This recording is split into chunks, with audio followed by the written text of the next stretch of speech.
사랑과 은혜가 풍성하신 하나님 아버지, 오늘도 여호수아 말씀을 통하여 우리 인생에 정복해야 될 것이 있고 또 분배해야 될 것이 있고, 이 분배 이후에 우리가 어떤 삶을 살아갈지를 또 여호수아 통해서 보여주심에 감사드립니다. 날마다 우리의 삶이 이런 전쟁과 같은 삶일지라도 그 전쟁에 이미 승리하신 십자가 사랑 부활의 소망이 있기에 오늘도 그 믿음 안에 걸어가길 원합니다.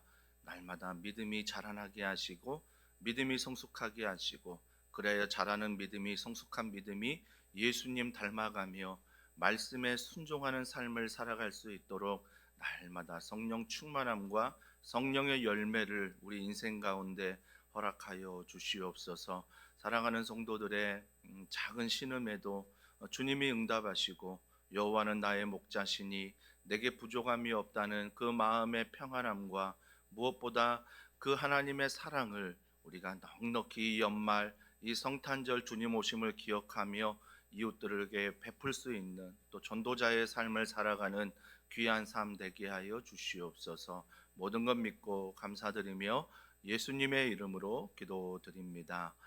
아멘. 찬송가 310장입니다. 찬송가 310장 하나님의 은혜로 함께 찬양하겠습니다.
하시는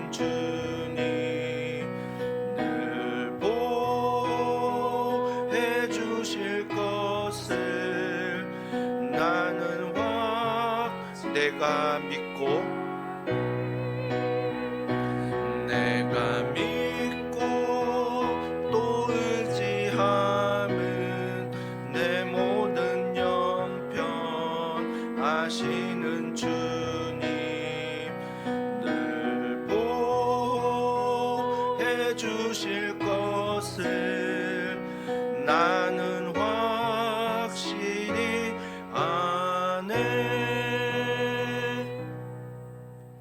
아멘. 우리 하나님의 말씀은 구약 성경 여호수아 20장입니다. 구약 성경 여호수아 20장 우리 1절부터 9절 말씀을 한 절씩 읽도록 하겠습니다. 여호와께서 여호수아에게 말씀하여 이르시되 이스라엘 자손에게 말하여 이르기를 내가 모세를 통하여 너희에게 말한 도피성들을 너희를 위해 정하여 부지 중에 실수로 사람을 죽인 자를 그리로 도망하게 하라. 이는 너희를 위해 피의 보복자를 피할 곳이니라. 이 성읍들 중의 하나에 도피하는 자는 그 성읍에 들어가는 문 어귀에 서서 그 성읍의 장로들의 귀에 자기의 사건을 말할 것이요 그들은 그를 성읍에 받아들여 한 곳을 주어 자기들 중에 거주하게 하고 피의 보복자가 그의 뒤를 따라온다 할지라도 그들은 그 살인자를 그의 손에 내주지 말지니 이는 본래 미워함이 없이 부지 중에 그의 이웃을 죽였음이라.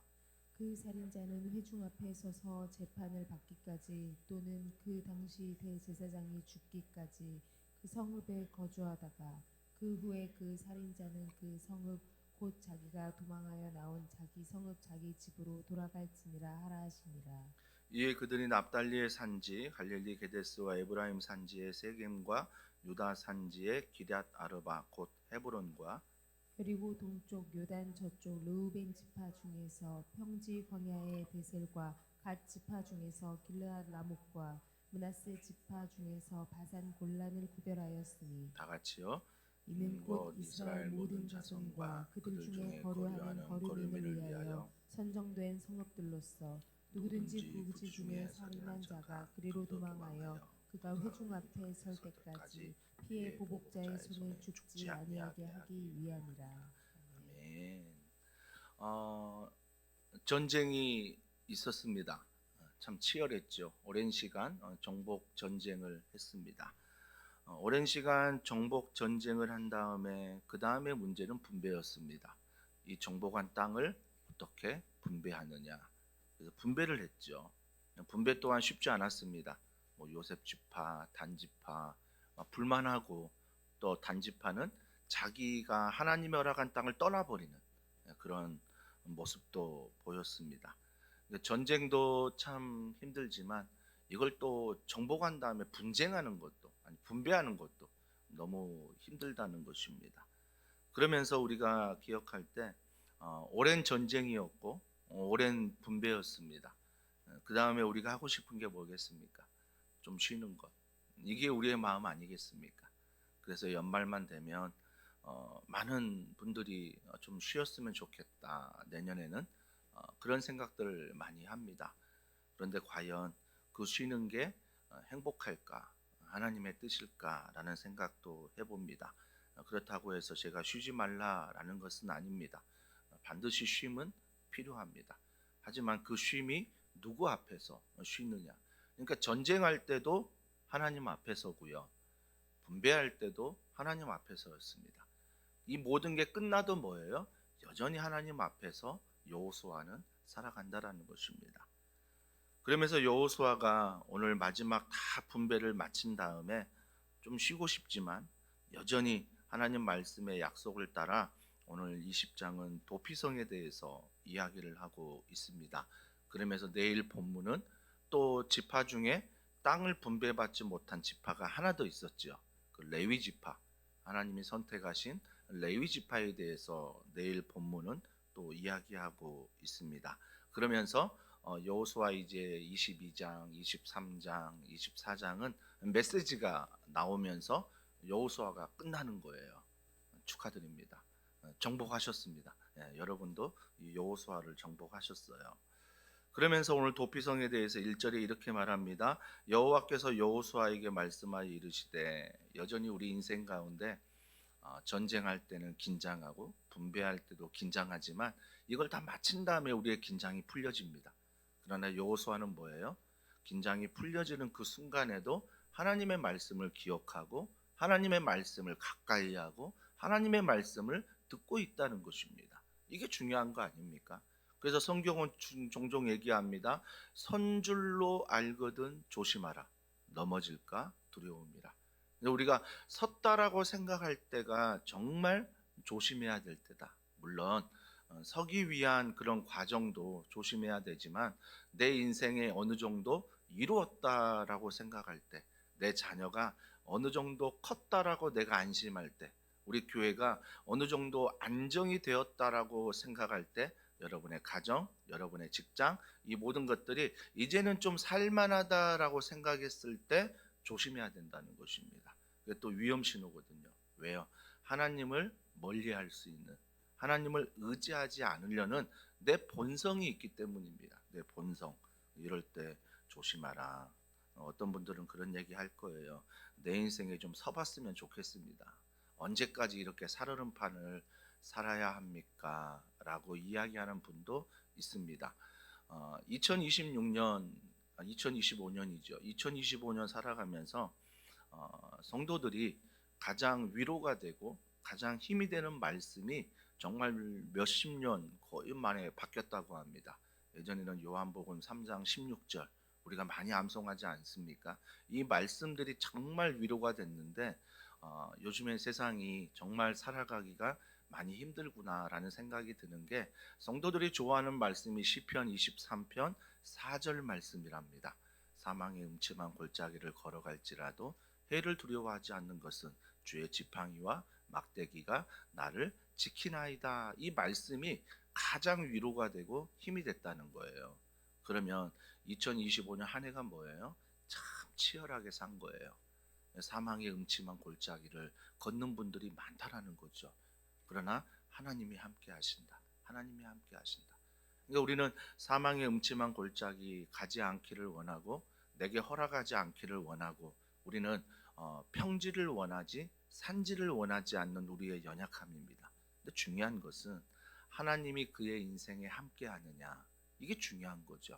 왜 이게 중요하냐면, 예수님의 탄생의 이제 성탄절이 이제 곧 다가오면서 예수님이 탄생하면서 하나님이 뭐라 말씀하셨냐면 그의 이름을 임마누엘이라 하리라라고 말씀하셨습니다. 임마누엘은 뭐예요? 나와 함께 하신다. 나와 함께 하신다. 이게 바로 예수님이 이 땅에 오신 목적이거든요. 그러니까 우리가 정말 예수님을 잘 믿는다면 늘 이런 고백이 있어야 돼요. 임마누엘. 제가 잘 아는 목사님은 신학교 다닐 때 늘 자기 이름 사인하고 밑에다가 임마누엘 땡땡 자기 이름 적었어요. 그게 정말 지금 생각해보면 아직까지 기억에 남는 이유는, 이런 삶이 하나님이 기뻐하는 삶이구나. 기뻐하는 삶이구나. 물론 적는 거에서 끝나면 안 되지만 또 그 목사님은 또 그렇게 살아가시더라고요. 살아가시더라고요. 하나님이 정말 기뻐하는 삶은 전쟁할 때도 기뻐하지만, 분배할 때도 기뻐하지만, 우리가 그 모든 일을 마친 다음에도 여전히 하나님을 의지하고 말씀을 가까이 하는 것, 귀합니다. 귀합니다. 그래서 여러분들이 이 말씀 노크라든지 또 훈련이라든지 있을 때 신구약 한번 다 들었으니까 안 되잖아요. 다 들었다고 내가 순종합니까? 한 번 다 들었다고 다 이해합니까? 안 되더라고요. 신학교를 4년 다니고 신대원을 3년 다니고 목회를 20년 넘게 하는데도 모르는 거 투성이더라고요. 말씀 안에서는. 그래서 매일매일 말씀을 통해서 우리가 성령 하나님이 주시는 조명 아래 있어야 돼요. 어두운 곳에 조명 켜면 밝아지듯이 우리 안에서 이 말씀의 조명이 항상 들어올 수 있도록. 그러면서 2절에 이렇게 말합니다. 이스라엘 자손에게 말하여 이르기를, 내가 모세를 통하여 너희에게 말한 도피성들을 너희를 위하여 정하여 부지 중에 실수로 사람을 죽인 자를 그리로 도망하게 하라. 이는 너희를 위해 피해 보복자를 피할 곳이니라 라고 말씀하고 있습니다. 즉 아직까지 전쟁과 분배하면서 여호수아가 하나님의 말씀을 듣는 이유는 뭐예요? 모세가 하나님 앞에 받은 약속이 있기 때문이에요.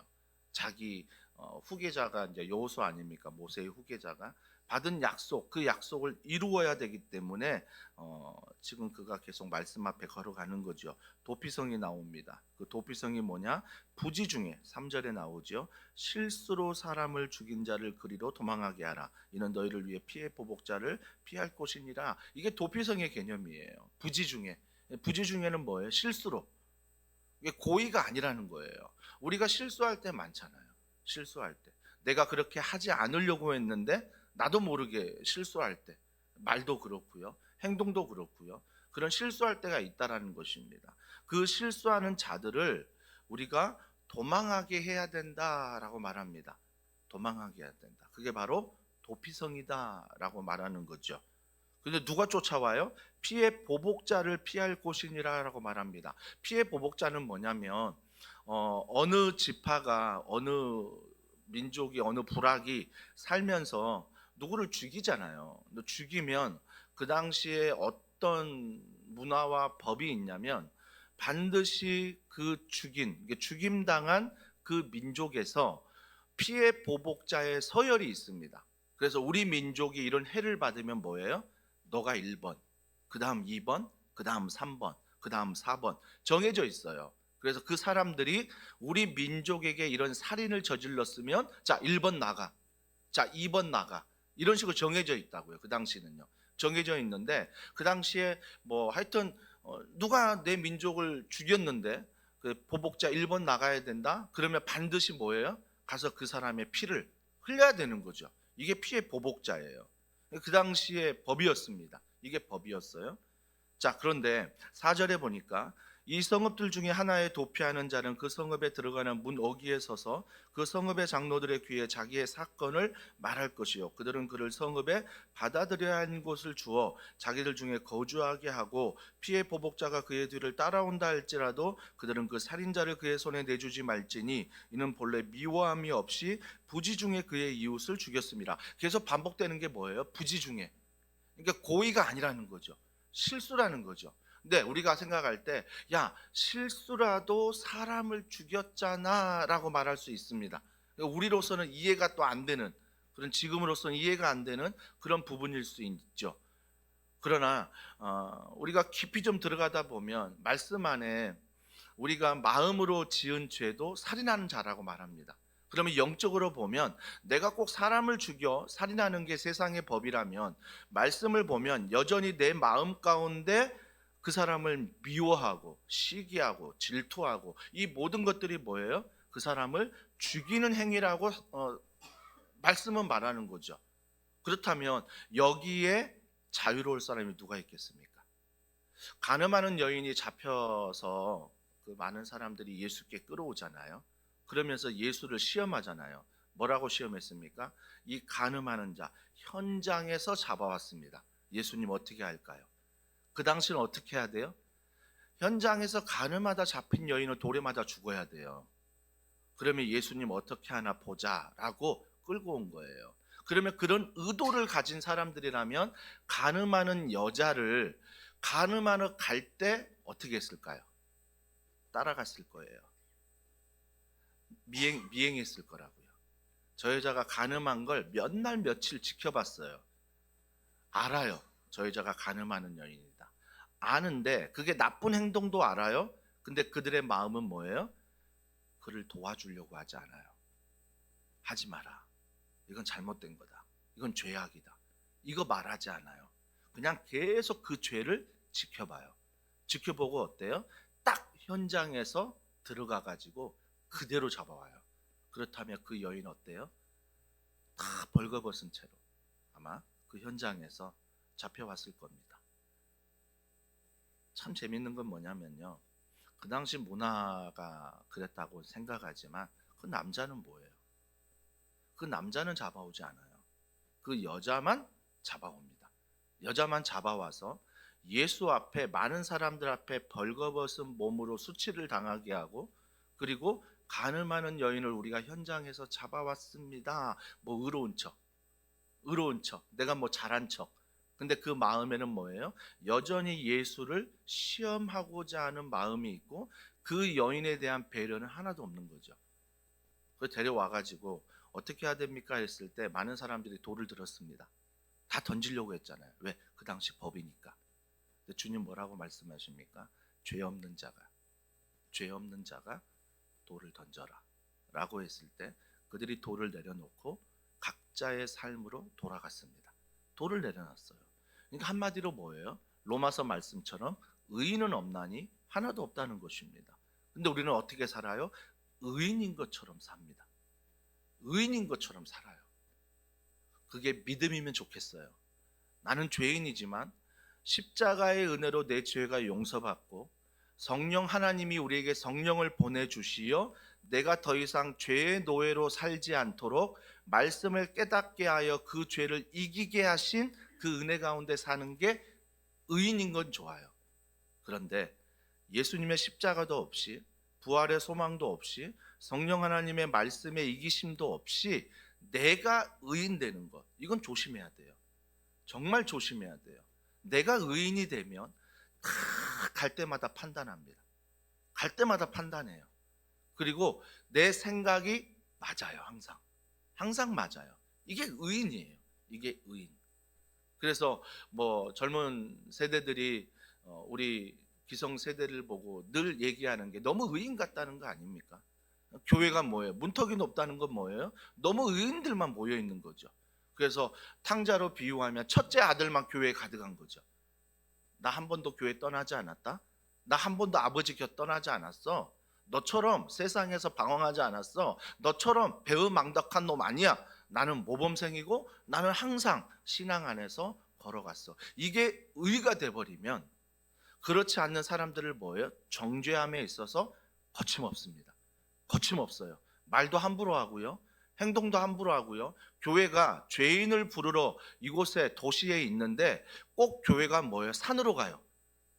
꼭 이게 불교와 똑같은 거죠. 산으로 가서 거룩한 사람들만, 의인된 사람들만 그곳에 모여 살아야 되는 거죠. 그리고 배타적인 거죠. 많은 사람들이 교회 오면 안 되는 거예요. 이게 오면 올수록 뭐예요? 새 가족이 오면 올수록 불편해요. 그런 사람들은. 왜요? 내 뜻대로 안 되거든요. 막 한두 명 모일 때는 내 뜻대로 다 했는데 막 10사람, 20사람, 30사람 모이니까 소통해야 되고 들어야 되고 경청해야 되고 나를 돌아봐야 되고 이게 힘든 거죠. 이게 어려운 거죠. 이게 하기 싫은 거죠.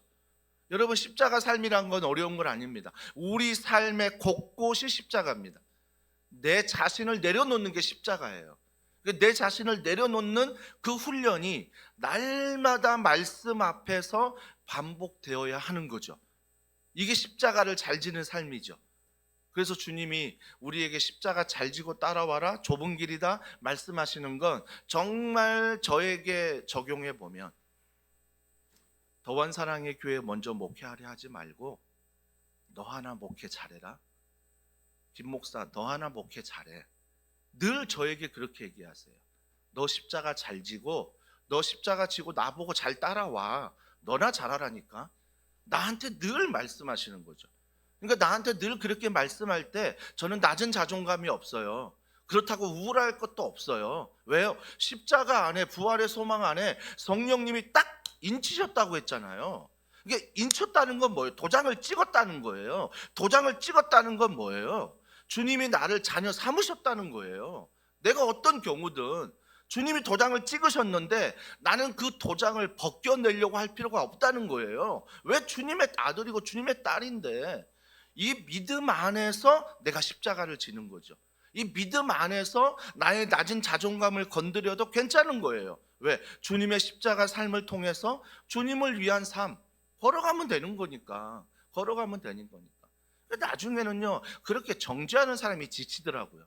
하도 막 그걸 내가 막 받아들이거나 그걸로 내가 힘들어하거나 그걸로 내가 뭐 하나님을 멀리하거나 그러지 않으니까 오히려 정죄하는 사람이 더 힘들어가지고 오히려 나를 괴롭히는 사람이 더 힘들어가지고 오히려 상관 않더라고요. 사랑하는 성도 여러분, 그래서 우리는요 내가 의인됨이 과연 십자가 은혜인가 말씀의 은혜인가를 돌아봐야 돼요. 내가 의인처럼 말하고 의인처럼 행동하는 게 내 자신의 의인가 아니면은 십자가의 의인가를 날마다 돌아봐야 돼요. 날마다 돌아봐야 되죠. 그렇다면 오늘 부지 중에 실수로 살인하는 사람들이 도피성에 들어왔을 때 이게 이해가 되는 거죠. 야, 살인하는 사람을 어떻게 도피성에 들여보내? 돌로 맞아 죽어야지. 피해 보복자 1번, 2번, 3번 한두 명 보내지 말고 10명 집단으로 보내 다 죽여버려야지. 그 당연하지 뭐. 이렇게 생각한다니까요. 우리는요. 당연히 죽어도 되지. 죽어도 되지. 물론 그런 분들이 저도 막 있더라고요. 뉴스에 보니까. 저 사람 왜 저렇게 형량이 낮나? 더 막 엄하게 다스려야 되지 않나? 막 화가 날 때도 저도 있어요. 그런데 주님 뭐라고 말씀하십니까? 그런 부지 중에 살인한 자도 도피성에 들어올 때 그냥 받아주지 않아요. 말씀 잘 보세요. 그 도피성에 들어오기 전에 그 앞에 장로님들이 계세요. 그래서 그들에게 설명해야 돼요. 그들에게 해명해야 돼요. 그리고 그게 이해가 될 때 도피성으로 받아들이는 거죠.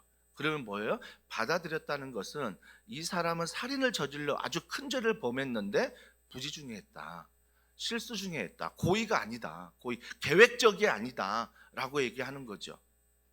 그러면서 6절에 보세요. 그 살인자는 회중 앞에 서서 재판을 받기까지 또는 그 당시 대제사장이 죽기까지 그 성읍에 거주하다가 그 후에 살인자는 그 성읍 곧 자기가 도망하여 나온 자기 성읍 자기 집으로 돌아갈지니라 하시니라. 자, 이 부지 중에 살인한 자를 도피성에 받아줬는데 언제까지 있어야 된다고요? 대제사장이 죽기까지.